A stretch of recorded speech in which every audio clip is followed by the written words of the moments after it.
Hi everyone, I'm CA Dhwani Ahuja, and in today's video we are going to be studying the chapter called Issue of Debentures. ये chapter exam में 9 से लेके 12 marks तक आ सकता है.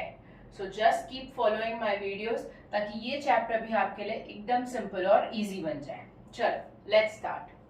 What is a debenture? Debenture एक instrument है जिससे कंपनी मनी बोरो करती है फ्रॉम डिबेंचर होल्डर्स, मतलब जो पब्लिक है उनसे कंपनी मनी बोरो करने वाली है. शेयर्स अलग है, डिबेंचर अलग है. क्या डिफरेंस है इन दोनों के बीच में? दोनों भी एक इंस्ट्रूमेंट है जिससे कंपनी बोरो करने वाली है पैसे, बट मेन डिफरेंस क्या है?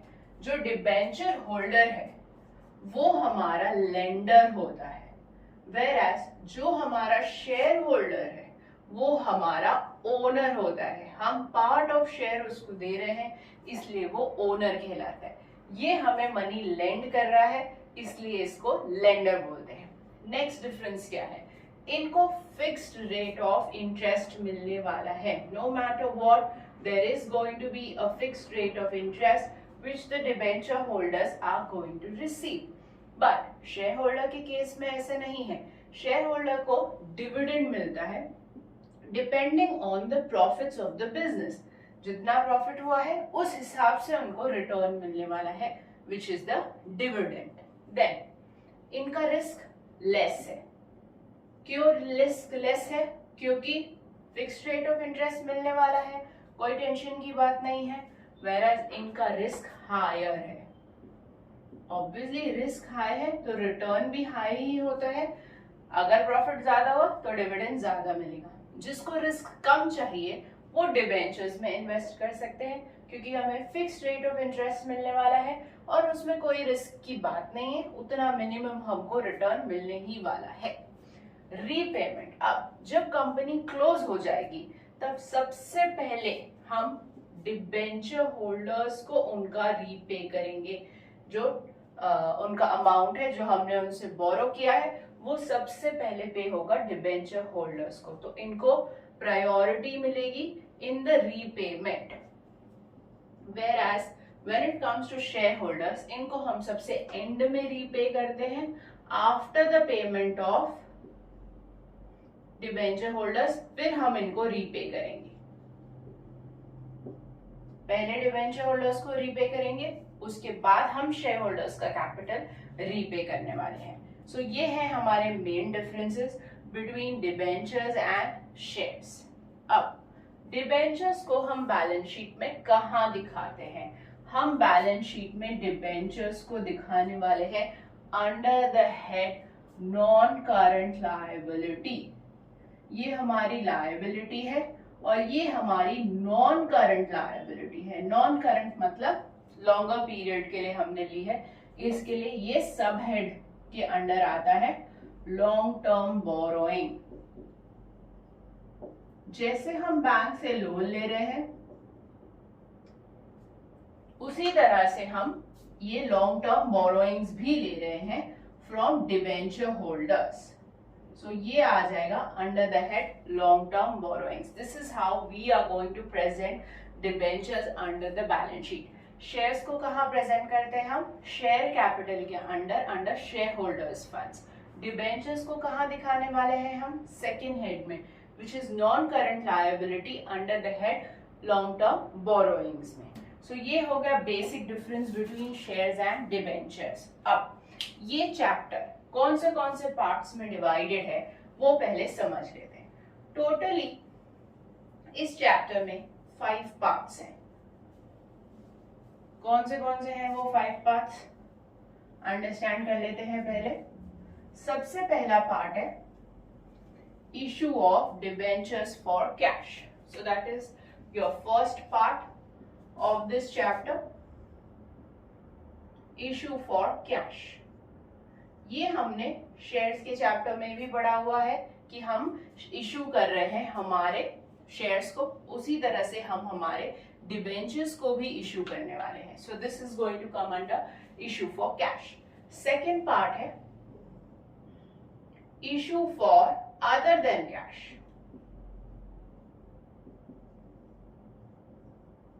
ये भी हमने शेयर्स के चैप्टर में पढ़ा हुआ है। सो ये दोनों टॉपिक मैंने ऑलरेडी शेयर्स के चैप्टर में आपको समझा दिए हैं।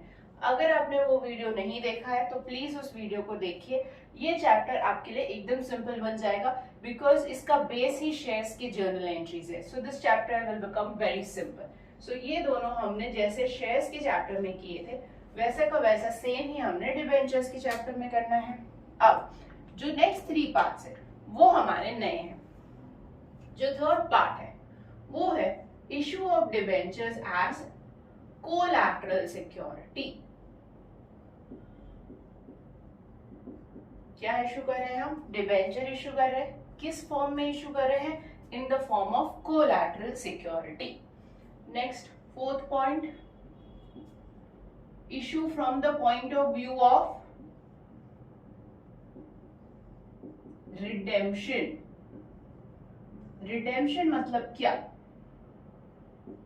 जब हम डिबेंचर्स के पैसे रिटर्न कर देते हैं, डिबेंचर्स हम लेते हैं for a fix period of time से, हमने उसे 5 इयर्स के लिए लिया है, 3 इयर्स के लिए लिया है, उसके बाद हम इनके पैसे रिटर्न कर देंगे तो हम डिबेंचर को क्या कर रहे हैं? रिडीम कर रहे हैं, मतलब उनके पैसे हम वापस कर रहे हैं। रिडेम्पशन चैप्टर हमारे सिलेबस से कट हो गया है, सिर्फ इशू का चैप्टर ही है, बट इशू के जर्नल एंट्री स्लाइटली लिंक्ड होते हैं to the redemption point of view, तो वो हम सीखेंगे इस टॉपिक के अंदर। जो लास्ट पार्ट है वो है interest on debentures and right of discount और लॉस ऑन इशू। इसमें हम सीखेंगे जो हम इंटरेस्ट दे रहे हैं डिबेंचर होल्डर्स को, उनको कैसे इंटरेस्ट पे करना है, उसकी क्या जर्नल एंट्रीज है, और अगर हम डिबेंचर्स इशू कर रहे हैं डिस्काउंट पे तो वो डिस्काउंट को राइट ऑफ करने की क्या जर्नल एंट्रीज है। सो ये 5 टॉपिक्स टोटली है इस चैप्टर में, विच विल कम रफली फॉर 9 to 12 मार्क्स। आज के वीडियो में हम ये दोनों टॉपिक सीखेंगे, that is issue for cash and issue for other than cash. चले स्टार्ट करते हैं। Issue for debentures for cash. जैसे हम शेयर इशू कर रहे हैं, डिबेंचर्स भी एग्जैक्टली वैसे ही इशू करना है। हमें इशू करना है और डिबेंचर होल्डर्स से मनी लेना है। Same exactly identical journal entries आएंगे। डिफरेंस ये है, वहां हम शेयर कैपिटल, यहाँ हम शेयर एप्लीकेशन लिखते हैं, यहाँ हम डिबेंचर एप्लीकेशन लिखेंगे। क्लियर? अब there are 3 ways of issuing a debenture. You can issue it at par, you can issue at premium, you can issue it at discount. One by one सब समझ लेते हैं। जब हम बोल रहे हैं कि we are issuing a debenture at par, par मतलब फेस वैल्यू पे ही इशू कर रहे हैं। Suppose face value of the debenture is 100 rupees, तो मतलब हम डिबेंचर को 100 रुपीज पे ही इशू करने वाले हैं। नेक्स्ट है प्रीमियम। प्रीमियम मतलब at a higher value than its face value. ये फेस वैल्यू कहाँ से आती है? हमारे मेमोरेंडम ऑफ एसोसिएशन से आने वाली है फेस वैल्यू। सो प्रीमियम पे इशू करें मतलब may be higher than the face value. So say suppose 20 rupees premium है, सो 120 पे हम इसको इशू कर रहे हैं, मतलब हम प्रीमियम पे इशू करने वाले। नेक्स्ट है डिस्काउंट। शेयर्स में हमने सीखा था कि शेयर्स कभी भी डिस्काउंट पे इशू नहीं कर सकते, बट डिबेंचर्स को हम डिस्काउंट पे इशू कर सकते हैं। सो जितना भी कंपनी को डिस्काउंट देना है अपने हिसाब से दे सकती है, मतलब lower than the face value. से सपोज 10 रुपए का डिस्काउंट दिया है तो मतलब डिबेंचर की वैल्यू आ जाएगी 90 रुपीज की। सो ये 3 केसेस है जिसपे एक कंपनी डिबेंचर को इशू कर सकती है। चले अब हम एक क्वेश्चन देख लेते हैं। ऑल 3 टाइप्स हम देख लेंगे ताकि हमको सब टाइप की जर्नल एंट्री समझ में आ जाए, सब केसेस की जर्नल एंट्रीज क्लियर हो जाए। सो सबसे पहला केस है जिसमें हम डिबेंचर को इशू करने वाले हैं एट पार। पार मतलब हम फेस वैल्यू पे डिबेंचर को इशू करने वाले हैं। कितने डिबेंचर्स हैं हमारे? 2000 डिबेंचर्स है, 100 ईच है। एप्लीकेशन मनी हमेशा वर्किंग नोट बनाना है हमको। Application, allotment, first and final call. ये वर्किंग नोट बनाएंगे तो इजी हो जाएगा कैलकुलेशन हमारे लिए।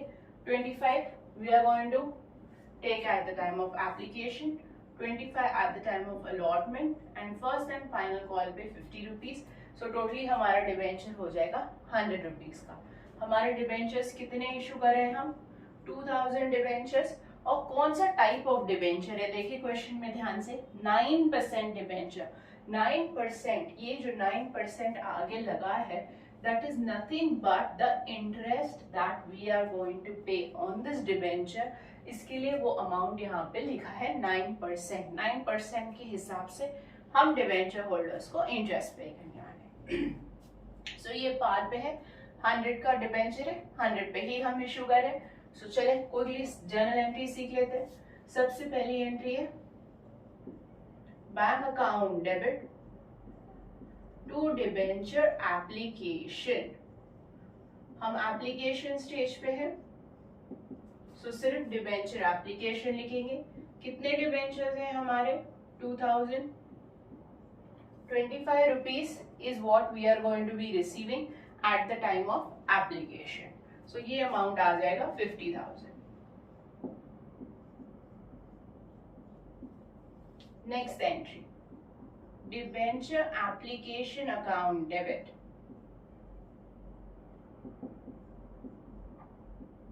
To 9% debentures. हम अब जो एप्लीकेशन मनी है उसको ट्रांसफर कर रहे हैं टू द डिबेंचर्स। सो ये आ जाएगा 9% डिबेंचर्स।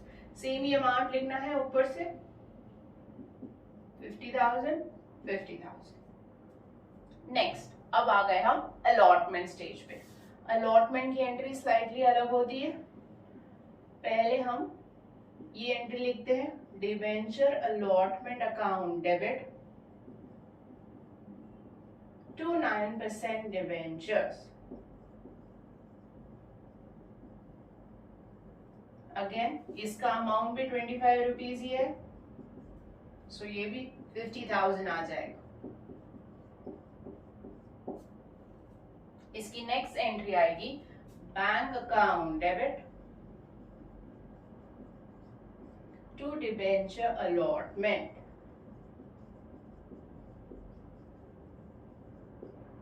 $50,000 $50,000।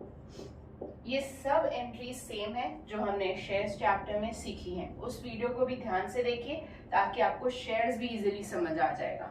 सो यहाँ हमारी अलॉटमेंट तक की एंट्रीज हो गई। अब हम जा रहे हैं हमारे फर्स्ट कॉल की एंट्री पे। So first and final call हमारा 50 रुपीज का है। सो हम लिखेंगे debenture first and final call account debit to 9% debentures, 2000 debentures into 50. This is going to come 1 lakh.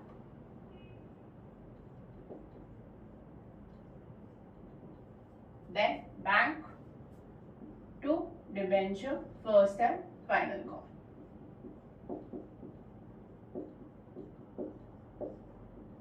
Same amount, 1 lakh, 1 lakh. बस यही एंट्री करने हैं जो सिंपल शेयर्स वाली एंट्री है। सिर्फ डिफरेंस इतना है, शेयर्स वर्ड की वजह हम यहाँ पे लिख रहे हैं डिबेंचर। बस इतना ही करना है हमने। चल और एक क्वेश्चन देख लेते हैं जिसमें हम प्रीमियम पे इशू कर रहे हैं डिबेंचर्स को। अब क्या हो रहा है प्रीमियम में, हम जो प्रीमियम है जो प्रीमियम है 5%, 100 रुपीज का 5 रुपीज वो हम ले रहे हैं at the time of allotment. तो पहले वर्किंग नोट बना लेते हैं।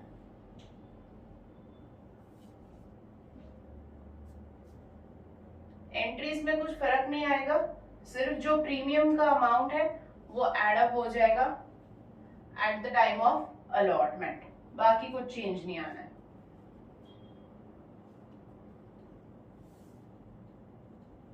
सबसे पहले आपको मैंने समझाया है ये वाला वर्किंग नोट बनाना बहुत इंपॉर्टेंट है। ये वर्किंग नोट बनाने से सम एकदम सिंपल हो जाता है, वापस क्वेश्चन को देखने की जरूरत नहीं है। क्या बोल रहा है क्वेश्चन में कि हम इशू कर रहे हैं 5000 डिबेंचर्स 8% वाले। यहाँ ऊपर लिख दो 5000 डिबेंचर्स 8% वाले डिबेंचर्स हैं। अब कैसे लेने वाले हैं हम money? At the time of application हम ले रहे हैं 10 rupees, at the time of allotment हम ले रहे हैं 20 rupees, which is going to include the premium 5%। So ये है 5 + 5, तब जाके अमाउंट आएगा 20। टोटल डिबेंचर है 100 रुपीज का। सो ये आ गया यहाँ पे 25 रुपीज। सो यहाँ पे आ जाएगा 75 rupees first and final call में। सो ये आ गए हमारे amounts, application, allotment and first and final call का अमाउंट। उसके बाद हम कर लेंगे जर्नल एंट्रीज। सबसे पहली एंट्री क्या है? Bank to debenture application. कितने डिबेंचर्स हम इश्यू कर रहे हैं? 5000,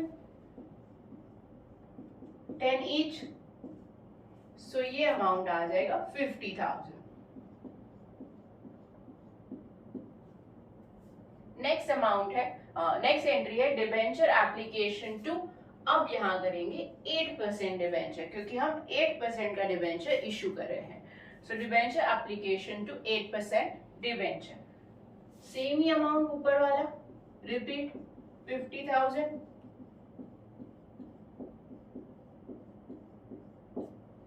अब आ जाते हैं अलॉटमेंट की एंट्री पे। यूजुअली हमारी अलॉटमेंट की एंट्री होती है debenture allotment to percentage debenture. इस क्वेश्चन में प्रीमियम भी है, सो वो डाल देते हैं एंट्री में, टू सिक्योरिटीज प्रीमियम। तो एंट्री क्या आ गई? Debenture allotment to 8% debentures to securities premium. Amounts 5,000 into 15, 5,000 into 5 and 5,000 into 20। ये आ जाएगा 1 लाख, ये आ जाएगा 75,000 और ये आ जाएगा 25,000। ऐसे करके हमारा एंट्री हो गया है अलॉटमेंट का with premium. Next entry allotment की, बैंक टू डिबेंचर अलॉटमेंट। वही अमाउंट ऊपर से जो अलॉटमेंट में हमने लिखा है वही हम वापस लिखेंगे, 1 lakh 1 lakh. Okay, last entries of first call 8%, so 5,000 into 75, जो हमारा फर्स्ट एंड फाइनल कॉल का अमाउंट है वो। सो एंट्री आएगी debenture first and final call to percentage debenture 3,75,000, 3,75,000। Same ही अमाउंट बैंक वाली एंट्री में आ जाएगा, bank to debenture first and final call 3,75,000, 3,75,000। Clear? ये हो गए हमारी प्रीमियम की एंट्री। चले अब एक डिस्काउंट वाला सम ले लेते हैं। ये ओवर सब्सक्रिप्शन वाला क्वेश्चन भी है, तो इसमें आपको समझ आ जाएगा कि अगर ओवर सब्सक्रिप्शन हुआ है तो क्या हो रहा है। चलो पढ़ लीजिए क्वेश्चन पहले। Kanti limited issued 8,009% debentures of 100 each at a discount of 10%। 100 का डिबेंचर है, 10% का डिस्काउंट है, 10 रुपीज का डिस्काउंट है। The full amount was payable eight the time of application. हम एप्लीकेशन के टाइम पे ही पूरा मनी ले रहे हैं from the debenture holders. And applications were received for 9,000 debentures and the allotment was made on pro rata basis। अब पूरा amount जब हम एप्लीकेशन के टाइम पे ले रहे हैं, there is no next stage, there is no allotment at all। तो जो एक्सेस मनी एप्लीकेशन का आएगा वो हम अलॉटमेंट में एडजस्ट नहीं कर सकते हैं, तो हमारे पास क्या ऑप्शन बचेगा? हम वो मनी रिफंड कर देंगे, जो एक्सेस मनी आएगा at the time of application. Okay, चलें एंट्री देखें। सबसे पहले एंट्री आएगी bank account debit to debenture application and allotment. हम फुल अमाउंट ले रहे हैं at the time of application, तो इस स्टेज का नाम हो जाएगा debenture application and allotment. Totally हमें एप्लीकेशन मनी रिसीव हुआ है 9,000 लोगों से। उन्होंने कितना पैसा भरा होगा? 100 का डिबेंचर है, 10% उसका डिस्काउंट है, मतलब 10 रुपीज। सो डिबेंचर का वैल्यू आ गया 90 rupees. So they will pay 9,000 पे 90 rupees, which is going to be 8,10,000। अब जो सेकेंड एंट्री है वो सबसे इंपॉर्टेंट है इस सम की। देखें क्या आएगी second entry, debenture application in allotment debit to, कितने परसेंट डिबेंचर्स हम इशू कर रहे हैं, 9% डिबेंचर्स। ये हमारी नॉर्मल एंट्री होती है जब हम डिबेंचर इशू करते हैं, बट इस क्वेश्चन में हमारे पास डिस्काउंट ऑन इशू भी है। हमने डिबेंचर को डिस्काउंट पे इशू किया है, इसलिए डिस्काउंट को हम हमेशा डेबिट करते हैं। सो एंट्री आ जाएगी discount on issue account debit to 9% debentures. अब मैंने आपको समझाया था प्रो राटा है, बट हमारे पास अलॉटमेंट स्टेज है ही नहीं पैसे यूटिलाइज करने के, एक ही स्टेज है। सो जो भी एक्सेस मनी हमें आया है वो हम पूरा का पूरा रिफंड कर देंगे। सो इसलिए हमको बैंक को क्रेडिट करना पड़ेगा। फर्स्ट एप्लीकेशन अलॉटमेंट का अमाउंट ऊपर से ही लिखेंगे हम। नेक्स्ट है डिबेंचर का अमाउंट लिखना है। डिबेंचर जितने हमने इशू किए हैं हम उतना ही लिखेंगे, और जो फुल वैल्यू ऑफ डिबेंचर है वो हम पूरी की पूरी लिख देंगे। सो वो आ जाएगी 8 लाख। उसके बाद रिफंड, हम 1000 डिबेंचर्स के 90 रुपीज रिफंड कर रहे हैं। 9000 एप्लीकेशंस आए थे, हमने इशू 8000 ही किए। सो 1000 डिबेंचर्स कितने पैसे दिए थे, 90 के हिसाब से दिए थे, वो हम पूरा का पूरा उनको रिफंड कर रहे हैं। सो ये आ जाएगा 90,000। अब बचा डिस्काउंट का अमाउंट। कैसे लिखना है डिस्काउंट का अमाउंट, जितने डिबेंचर्स हमने इशू किए हैं 8000 इनटू डिस्काउंट कितना था 10 rupees, so that will come 80,000। समझा, डेबिट का टोटल 890 है, क्रेडिट का भी टोटल 890। सो ये हो गया हमारा डिस्काउंट वाला क्वेश्चन, और इसमें ओवर सब्सक्रिप्शन भी इंक्लूडेड था, तो आपको वो भी समझ आ गया है कि डिस्काउंट के साथ ओवर सब्सक्रिप्शन कैसे करना है। अब चलते हैं नेक्स्ट टॉपिक पे, issue of debentures for other than cash. अब अदर देन कैश मतलब क्या होता है, जब हम डिबेंचर्स को इशू कर रहे हैं फॉर बाइंग एसेट्स और फॉर बाइंग बिजनेस और फॉर बाइंग एनी सर्विस, हम कैश नहीं ले रहे हैं उनसे, हम कोई तो आइटम ले रहे हैं, जैसे कि उनका बिजनेस, जैसे कोई एसेट, कोई service, all of this comes under issue of debentures for other than cash। हम एसेट लेंगे और उनको डिबेंचर दे देंगे, so that is barter system. So इसकी एंट्री स्लाइटली डिफरेंट है। अब हम एक सम कर रहे हैं जिसमें डिफरेंट केसेस पे हम डिबेंचर्स को इशू कर रहे हैं, पार पे, प्रीमियम पे, डिस्काउंट पे। पहले हम बिजनेस खरीदेंगे, उसके बाद हम डिफरेंट केसेस की एंट्री देखेंगे for issuing our debentures. So सबसे पहले देखो क्या किया है हमने, Bright Limited took over the assets of 660 and liabilities of 80 of Star Limited. हमने एसेट्स भी लिए हैं, लायबिलिटीज भी लिए हैं of Star Limited at an agreed purchase consideration of 6 lakh. हम उसे 6 लाख देने वाले हैं।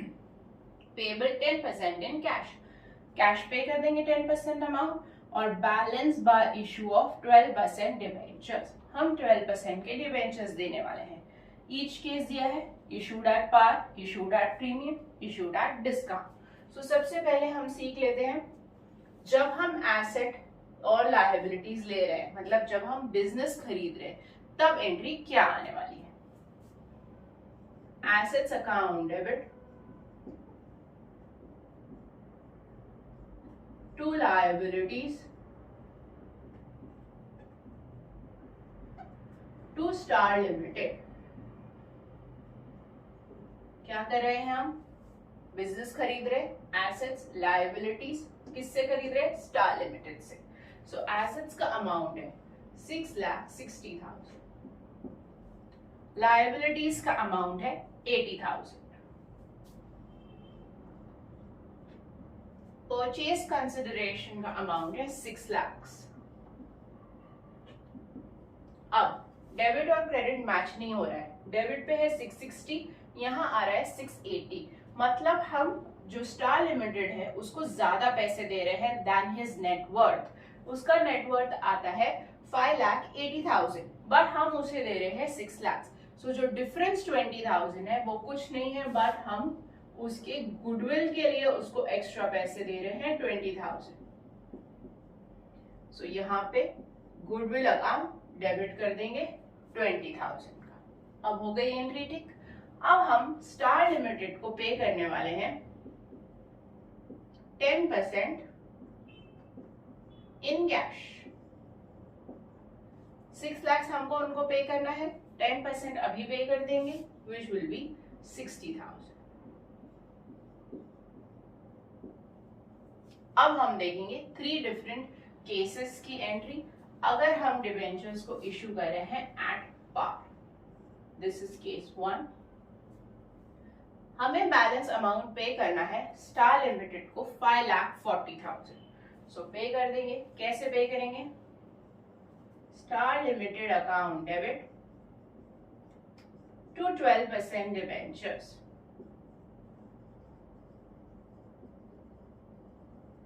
इस केस में कोई प्रॉब्लम नहीं है। जब पार का केस है स्ट्रेट अमाउंट आप लिख सकते हैं, कोई कैलकुलेशन किसी की भी जरूरत नहीं है। क्यों जरूरत नहीं है? देखिए, अगर हम नंबर ऑफ डिबेंचर्स कैलकुलेट करेंगे, कैसे कैलकुलेट होता है नंबर ऑफ डिबेंचर्स? जो अमाउंट हमको पे करना है to the vendor that is 5,40,000 divided by the value of debenture. So ये आ जाएगा 54,000। सो हम 54,000 डिबेंचर्स इशू कर रहे हैं टू स्टार लिमिटेड। सो यहाँ कैलकुलेशन करना है 54,000 इंटू 100, ये आ जाएगा 5,40,000। इस केस में कोई भी प्रॉब्लम नहीं है, पार का केस सबसे सिंपल है। चले सेकंड केस की तरफ जाते हैं। सेकंड केस है प्रीमियम का केस। अब प्रीमियम के केस में अलग वर्किंग आ जाएगा, कैलकुलेशंस चेंज हो जाएंगे। कितना प्रीमियम बोला है क्वेश्चन में? हम इशू कर रहे हैं डिबेंचर को एट 20% प्रीमियम। सो सबसे पहले आपको कैलकुलेट करना पड़ेगा आपके नंबर ऑफ डिबेंचर्स। हम कितने डिबेंचर्स दे रहे हैं टू द डिबेंचर होल्डर्स। कैसे कैलकुलेट करने वाले हैं वो अमाउंट? जितना हमको स्टार लिमिटेड को पे करना है 540। ये एंट्री सेम ही रहेंगे, सिर्फ जो लास्ट एंट्री है वो केस वाइज चेंज होने वाली है। सो 6 लाख हमको उसको देना था, 60 हमने दे दिया है इन कैश, बचा है 540। कैसे दे रहे हैं? At a premium of 20%। सो अब डिबेंचर की वैल्यू हो गई है 120, 100 प्लस 20 प्रीमियम। सो 5,40,000 डिवाइडेड बाय 120, हमारे डिबेंचर्स आ जाएंगे 4,500। लेट्स सी अब जर्नल एंट्री कैसे हो जाएगी। Star Limited account debit 540। Star limited को तो हम 540 देंगे, ज्यादा पैसे नहीं दे सकते। To 12% debentures to securities premium. अब प्रीमियम को भी क्रेडिट करना है। सो एंट्री क्या आएगी? 4,500 into 100 and here 4,500 into 20. These are going to be your amounts. ये amounts we will get only after doing the working note of calculation of number of debentures. So 4,500 into 100, 12% debentures, it will come 4,50,000 and this will come 90,000. 4,500 into 20, 90,000. ये आ गई entry for premium. अब last case, third case, उसमें हम entry करने वाले हैं discount के लिए। फिर से डिस्काउंट के लिए भी आपको नंबर ऑफ डिबेंचर्स का वर्किंग नोट बनाना पड़ेगा, तभी आपके number of debentures correct calculate होंगे। सो 100 का डिबेंचर है, हम उसको 10% के डिस्काउंट पे इशू कर रहे हैं। सो डिस्काउंट हो गया है 10 रुपीज, मतलब डिबेंचर की वैल्यू आ गई है 90 रुपीज। सो 540 डिवाइडेड बाय 90, हमको मिलेंगे नंबर ऑफ डिबेंचर 6,000। अब यहाँ पे entry star Limited account debit 540, ये इसमें कभी भी चेंज नहीं होगा। इसमें हम डिस्काउंट पे इशू कर रहे हैं इस केस में, इसलिए हम डिस्काउंट और इशू को डेबिट करेंगे और क्रेडिट करेंगे 12% डिबेंचर्स को। अब अमाउंट्स कैसे लिखने हैं, लेट्स सी। 6000 इंटू 10, डिस्काउंट कितना है हमारा 10 rupees, so 6000 into 10 will be your discount which is going to be 60,000। 12% debentures का amount face value 6000 into 100 which is going to come 6 lakhs। So हो गई हमारी एंट्री करेक्ट। सो आज के वीडियो में हमने सीखा basics of debentures, issue of debentures for cash और issue of debentures for other than cash. दोनों केसेस में हमने पार्ट, प्रीमियम और डिस्काउंट की एंट्री सीखी है। आगे के वीडियोस में हम बाकी के 3 पार्ट्स ऑफ डिबेंचर्स सीखेंगे, which is collateral security, interest, writing of debentures, discount on debentures. ये सब हम आगे के वीडियो में सीखने वाले हैं। ये वीडियो अगर आपको अच्छा लगा है so please like, share and subscribe to my channel. In case of any doubts, please write in the comment section. Thank you for watching.